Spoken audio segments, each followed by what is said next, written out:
पवन सिंह के गाने गाने वाला था सड़िया बुलकिया।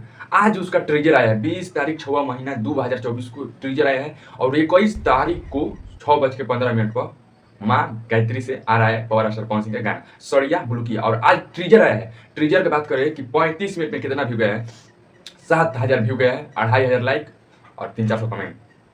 आप इसी से अंदाजा लगा सकते हैं कि पावर स्टार पवन सिंह का चुनावी मामला से रीच इतना डाउन चल गया, नीचे चल गया है, ग्राफ नीचे चल गया है, तो उनको उठने में भाई साहब बहुत दिन लग जाएगा, यानी उनको जुटने में 2-4 महीना लग जाएगा पावर स्टार पवन सिंह को कम बैक करने में।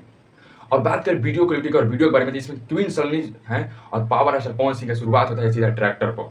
भाई साहब क्या बैकग्राउंड लिए है, बहुत नया कुछ करने का इसमें काम किया है पावर स्टार पवन सिंह। गाना भाई साहब बहुत ही झकास होने वाला है, क्योंकि एकदम मिट्टी से एक गाना जो है देहाती एकदम मिट्टी से गाना आने वाला है पावर स्टार पवन सिंह का, और मस्त गाना है।